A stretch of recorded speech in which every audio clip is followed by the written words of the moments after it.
Hello, my name is Rowan. Um, I'm going to talk about the Underworld tradition, which is a very ancient human tradition, often has been referred to as the most ancient human tradition, sort of the original tradition.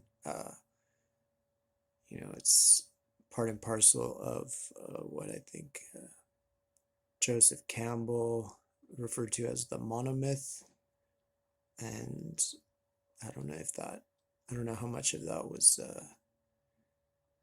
Jungian or from Nietzsche, or who uh, that idea came from, but certainly it is, the concept of an underworld, the concept that there is a world, a sky world, and an underworld is basically universal. It might literally be universal. I've never heard of any culture that doesn't have it. Um, so a lot of times that's used as evidence to say this must be from before, basically from at least the Ice Age times, because uh, the Orthodox lie is that, or nonsense is that there was no emigration between the Americas and the Old World between, you know, 10,000 years ago, when the ice bridge, you know, uh, from Beringia to, or basically was Beringia, like the Beringian ice bridge to from Siberia to Alaska. Um, they basically believe like all of the American Indians, they all came 10,000 years ago, or earlier, and they all walked across basically the ice. And although now I think the actual scientists who know anything about it are establishing that they didn't walk on the ice at all. They even those people who did come across Beringia during the Ice Age sailed. They sailed, or they used boats. They went along the shorelines, because that's where you see all their dotted settlements. And so that's I think the actual scientists who know anything about this, they believe that they did use boats, and that's how they came to America. Not They might not believe they sailed across the ocean per se, but anyway, the orthodoxy says no, that nobody between 10,000 years ago and the Vikings ever came here. And that's stupid to anybody who has any familiarity with ancient historical anthropology, archaeology, because you can clearly see the influence of specific old world cultures in the Americas at many different points in time. Um, and this was all known and accepted up until the last century, when it became passe and became taboo, and now it's even derided as a problematic racist Nazi thing or something, to suggest that anybody besides white people could cross water. That apparently, if you say that, then you're trying to delegitimize Native American culture, according to these PC, um, scum that's use that nonsense. But the fact is, there was a lot of contact between America and oh Jesus, my stupid cat, like got stuck on the roof. Um, why do you go on the roof? You went there. Why? It's hilarious to me. He just goes on the roof and then he gets stuck and cries until somebody gets him off the roof. Anyway, shut up. I'm doing a video. Shut the window. Or maybe I'll pull him in through the window. Let's see. Oreo, you dumb. No.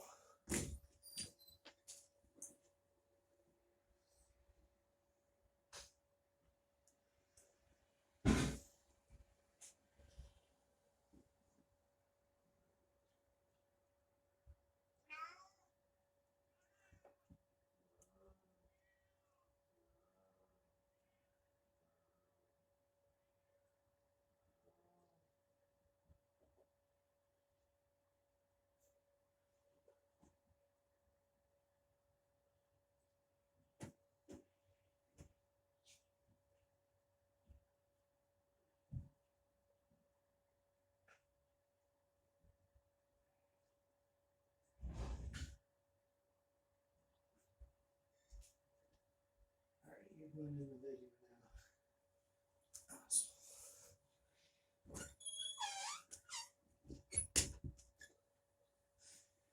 now. Okay. Got the cat from the roof. This is Oreo. He's really dumb, but he's, I don't know. He's smart in some kind of way.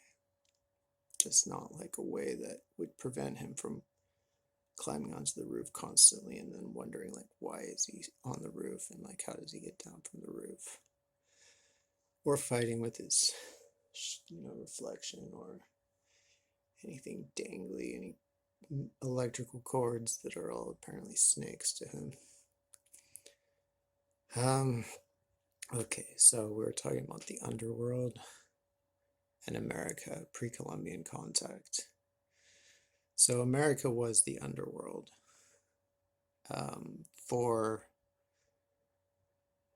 America was the underworld for those who called it an underworld, for English speaking, for basically for everybody in Europe, Asia, and Africa. The underworld was America, or the underworld at least included America as a substantial or the substantial part of it. And I would suggest to really learn about the underworld concept. Check out the Hindu astronomy text, Surya Siddhanta, which, basically explains how, it's an ancient text. It's like, I think it's attested from at least 400 AD-ish, but it's potentially much older, based on much older material. And so in that text, basically it's, they make it clear, just as Plato had made clear in his writings, and, many other ancient intellectuals made clear that the planet is round, the planet is a sphere. This idea that the ancients thought the earth was flat is something only modern humans are stupid enough to believe, I think. I don't think, and I don't mean like stupid, like just that we're like innately stupid now.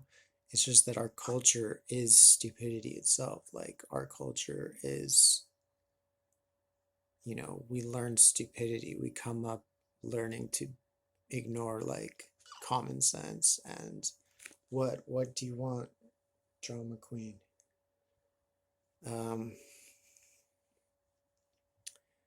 So yeah, it's nonsense, this idea that like, oh yeah, they thought the earth was flat. anybody who could sail in any direction for any amount of time could basically figure out the earth wasn't flat. Um, so yeah, the ancient Hindus, the ancient Greeks knew, everybody knew. So that whole chip on our shoulder that we try to have, like, oh, well, I know the earth is round because, Columbus or something. Columbus has nothing to do with that. Everybody knew the earth was round. Plato wrote that it was round. Like Plato, he's like the most prominent thinker, philosopher in Western history, I would say, as far as like a writer. Um, if there was anybody that was deferred to the most, it was probably him. And he said the earth was round, globular, uh, basically 2,500 years ago, like 500 BC. Um, obviously, um, Ptolemy, however you say that, said the earth was round. Um, and the Surya Siddhanta makes it clear that the Hindus also were well aware.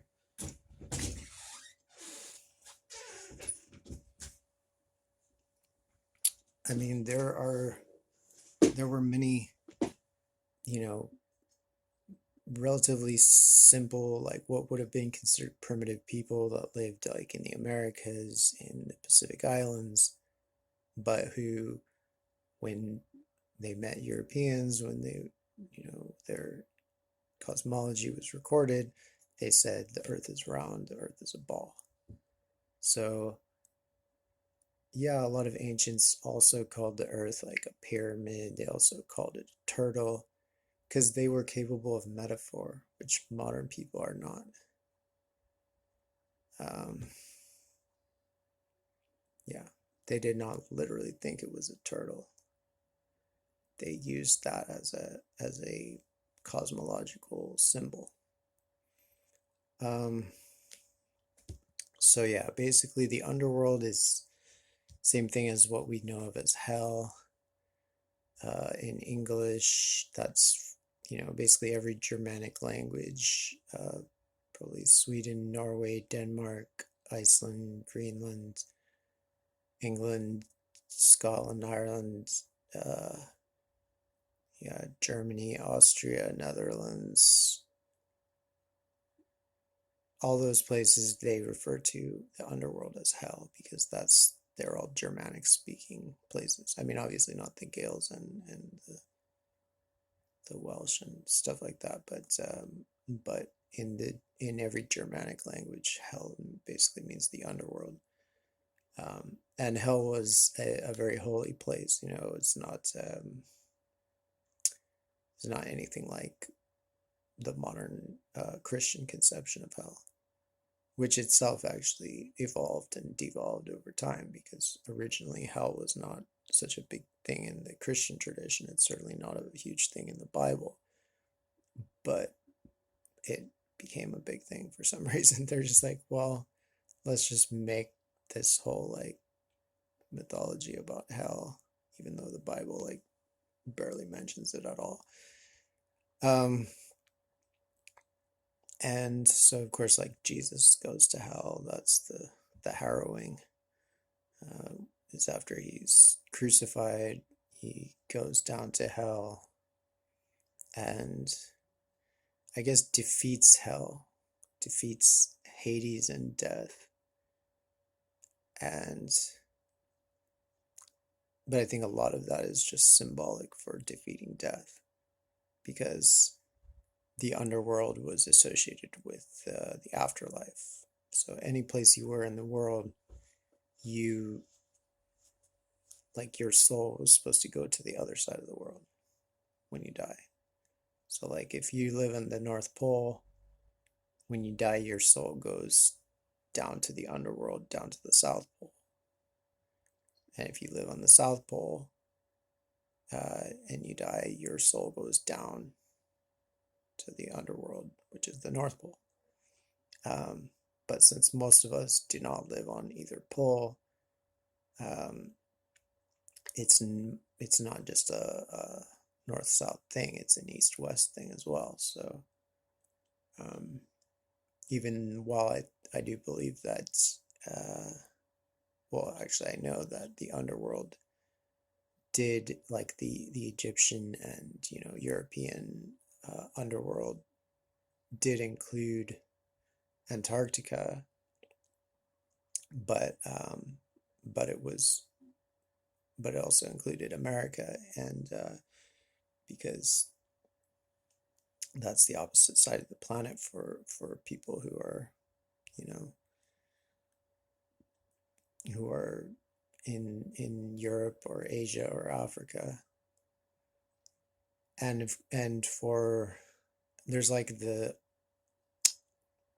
there's like a pyramid system that they often did just as a symbolic stylization, where there's like at the top of the pyramid is I think it tends to be that the top of the pyramid is basically wherever you are. So it doesn't matter. Like I'm here, I'm in California. So California is like the top of my pyramid, Northern California, or kind of Central Coast-ish. That's the top of my pyramid. And then it goes down, the pyramid goes down in like, usually 7 or sometimes more or less, sometimes 5, sometimes 9, sometimes 12, like divisions. And those are simply divisions of my side of the planet. So it's basically if you just draw a big enough circle around me in California,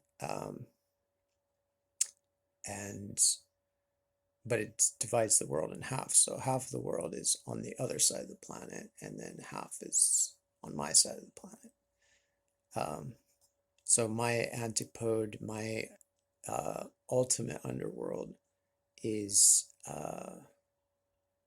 I mean, like most people, like most places, our underworld is water. Our actual, like, ultimate antipodal, like the exact opposite part of the planet from here is water, but it's just below or just south of Madagascar and Southern Africa. So basically, Southern Africa is my underworld, and Antarctica as well. And so Southern Africa is kind of the major underworld, and then Madagascar, you could say, is my kind of ultimate underworld because it's the closest land to being the exact opposite side of the planet from where I am. So this is like a thing that ancient people did. They measured the planet. They measured, I mean, they measured the planet itself to find out like how big is the planet. And I think in Surya Siddhanta it mentions the size of the planet and the size of the other. They also measured the other planets, like they measured like the moon, and I'm not like quite expert enough to know how they measured the moon, but I know it's like they used the light of measuring the light, like the way they used the sun to measure the earth. They used a pole, and they measured the distance between that pole and another pole, measured the shadow, compared the difference of the shadow, and then I think at different times of day, I forget all the details of it, but it's a fascinating way that either Heraclitus or somebody like that did that in Egypt, in Alexandria, measured the planet. But they were all doing that, like they were, I think, like that's the earliest evidence for it, quote unquote, like that's the earliest direct writing where they said, okay, this guy measured the earth using the sun. But pretty much everything the Greeks did in Egypt, they learned from the Egyptians, and the Greeks would tell you that themselves. Like if you read the Greeks, they said like, oh, we learned everything from the Egyptians, and so that probably includes this. Like because they're often not very specific, so people are, I mean, according to a lot of modern ignorance, like science only began in Greece and Egypt. The Egyptians were just a bunch of primitive, cow worshippers or whatever.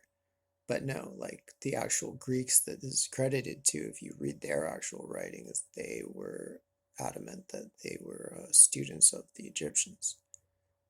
Um, so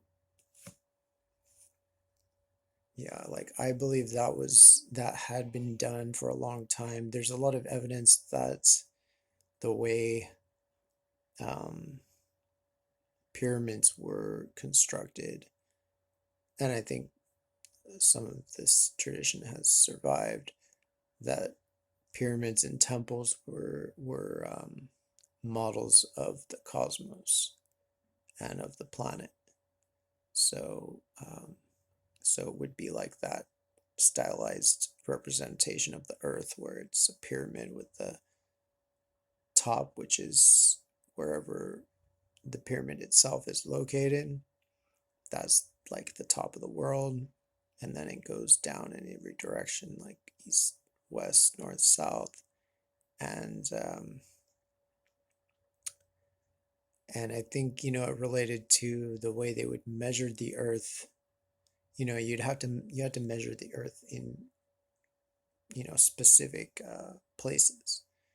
Like there's not a very easy way to just measure the entire thing. You can just measure certain parts of the earth using the sun generally.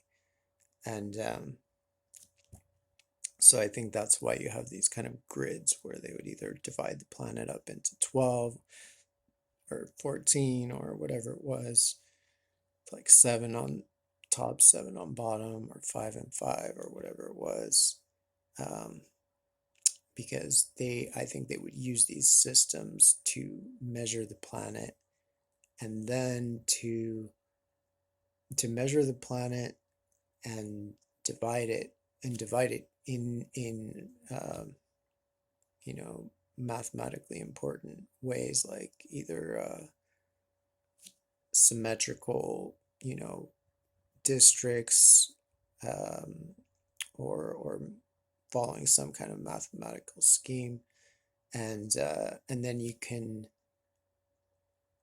then measure and chart the passage of all these celestial bodies, like all the planets and stars and the sun and the moon, uh, and they're basically positioned in relation to each one of these divisions that you've made of the earth. Because otherwise, like if you don't measure the earth, you can't really measure the planets. You can't figure out too much about the planets, like because it becomes meaningless, unless you specify, well, like where are you viewing these stars and planets from? If you just say, oh well, they're moving like this or that, but they're going to be moving differently depending where you are on the earth. So so they used this, what it was called, uh, geo is it geodesy? That's, I think, where we get the geodesic dome, which a geodesic dome, that's kind of like what they have at Disney World, I think, is a geodesic dome built by Buckminster Fuller, and I think it was called Spaceship Earth. So I think they must have understood that obviously geodesic is connected to the earth. Um, but I don't know if Buckminster Fuller knew or not that what an important aspect of ancient society this geodesy was. Newton seemed to know, at least at a point, and he tried to use the ancient methods of measuring the planet.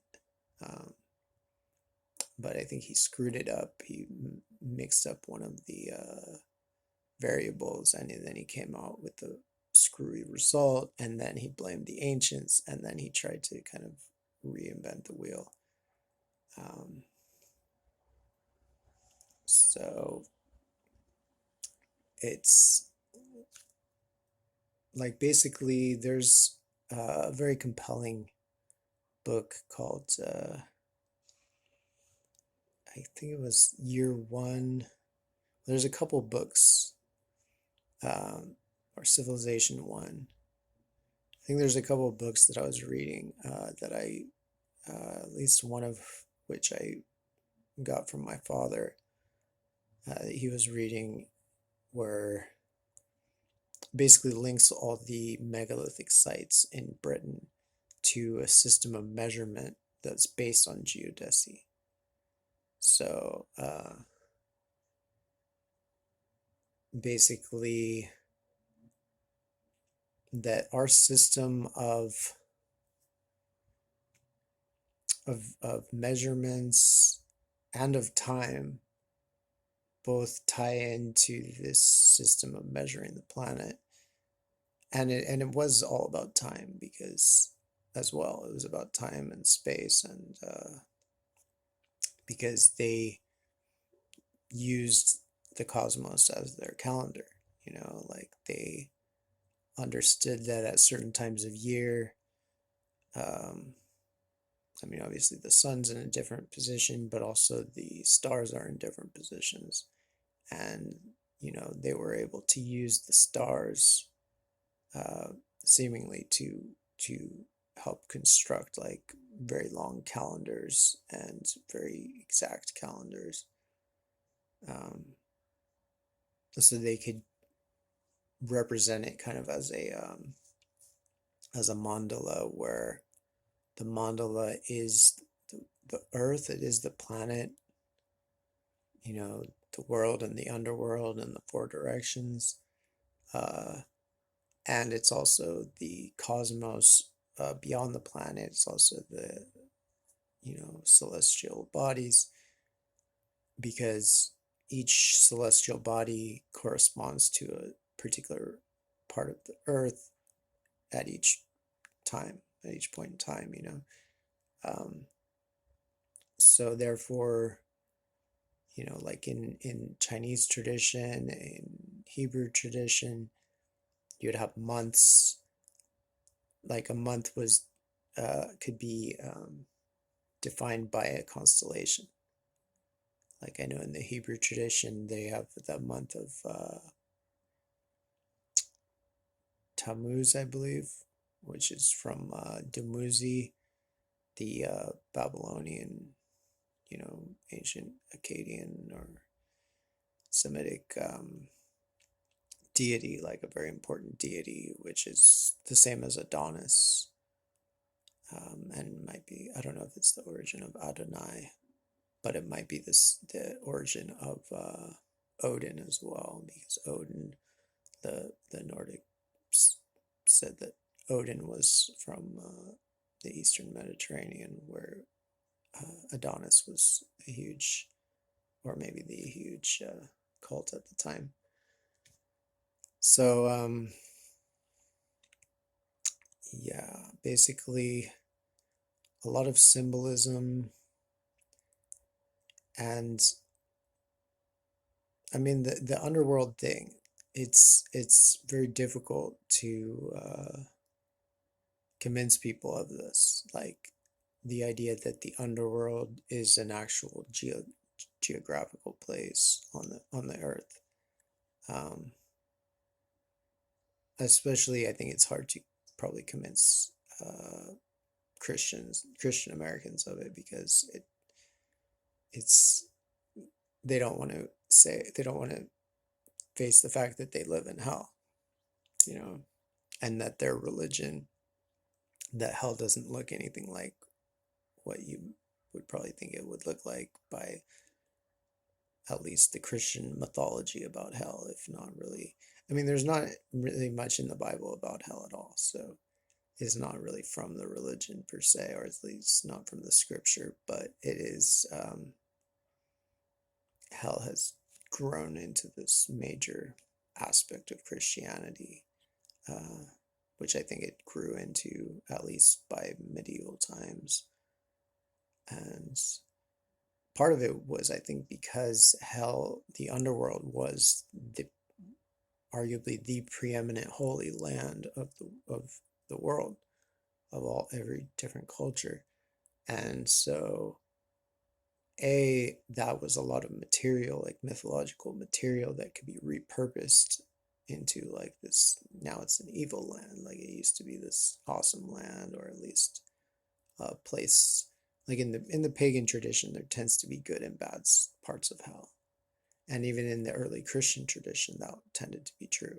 Like, uh, and later they kind of broke it up into like limbo and this nonsense. But uh, like originally, hell was just a place where everybody goes when they die, and they either sleep or they hang out or whatever happens until um,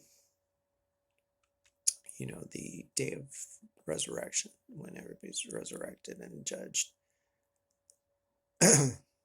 And that's kind of the only way that makes sense in the scripture. But yeah, I think it was somehow inconvenient, so they just made it make less sense. So now it's like, now you're immediately punished in hell if you die, but then there's a day of judgment, and then you get sent to hell, but you were already there. Like it's really dumb. Anyway, so there's a good reason why very few people are gonna spread the word, or have spread the word. Like I feel like I'm one of the kind of discoverers of this, because even though the Hindus are well aware of this, and Tamil people and lots of South Asian people are very well aware that the underworld is America, because they're the only pagans that um, are still pagan. They didn't they they weren't cut off from their roots. They still have some connection to their roots, so they understand a lot of these ancient writings. Whereas Europeans, we read about the underworld, or we read about any of the ancient mythology, and it's all just like, we kind of most modern Westerners, I think, just dismiss it all as insanity and superstition, and fancy, but uh,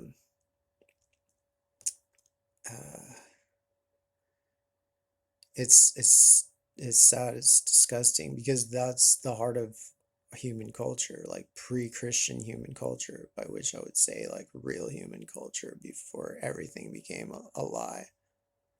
Like, I mean, paganism has a lot of untruths in it, but a lot of those untruths are metaphors and are, symbols. Whereas I think in the modern world, whether it's the modern Christian world or the modern, Western science world, um, I think they're just both hugely disingenuous. They're run by people who are stupid, ignorant, know they're ignorant, and are just trying to stave off any threats to their own ignorance. I mean, there are good aspects within modern science, and within Christianity as well, but a lot of what distinguishes them from everything previous in human history is that just how devoutly ignorant they are, and how they destroy people um, for not being ignorant, and for disseminating facts. Like me, you know, like I've been called every name in the book by, you know, graduate students and, you know, like scientists, whatever, for basically just studying and even talking about things that are considered taboo by the white Western academic, you know, dogmas that be. It's like, um, it's disgusting, you know. Like I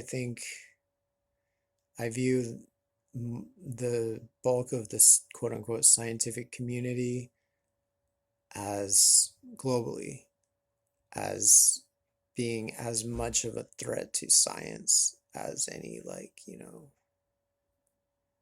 um, random like tomb thieves or even like or even ISIS or the Nazis like going around stealing and blowing stuff up. Like the actual academics do as much or more to destroy history and destroy science and destroy those who try to pursue science and who try to break through these taboos. Uh, so let's see, what is this? 36 minutes. I was going to show this book, so I'll just do that before I sign off here.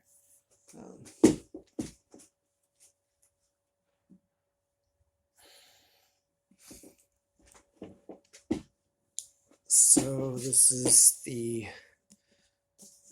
through be backwards. Oh, it's all going to be backwards, huh? Through Hermopolitan lenses. Studies on the so-called Book of Two Ways in Ancient Egypt. So this is by Wael Sherbini,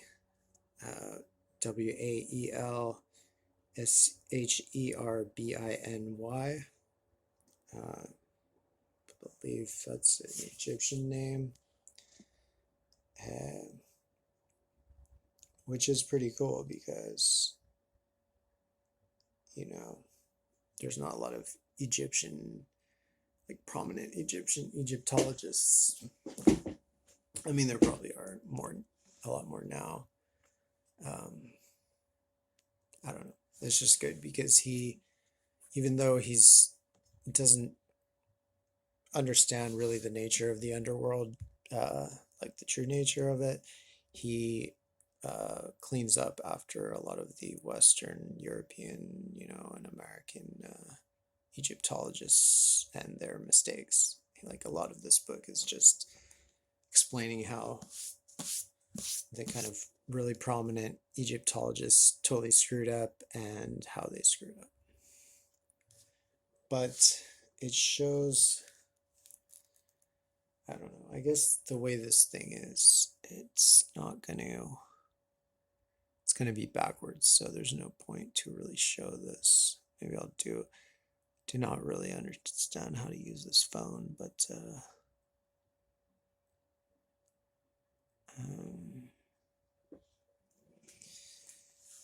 yeah, I guess I can't really show anything because it's going to all be backwards. Anyway, you should check out this book.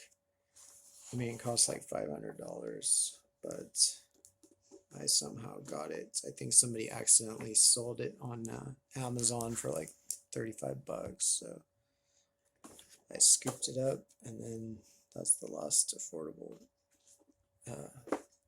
copy that I've got wind of. But that's why I want to show you guys this stuff, because then you don't have to spend, you know, $500 or whatever this thing costs. But I think it's not going to really work because the phone, I don't understand why the phone records backwards. Is there a reason for that? Who knows? Well, here, I'll just show you this backwards. Let's see now.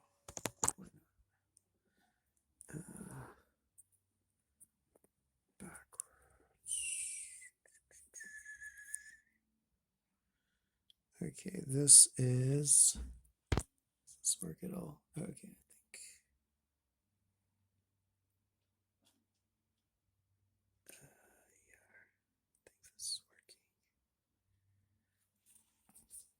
Hmm. Hmm. All right, well, this is a map of America. It's 3,000 years old. Um, okay, there's no way to do this.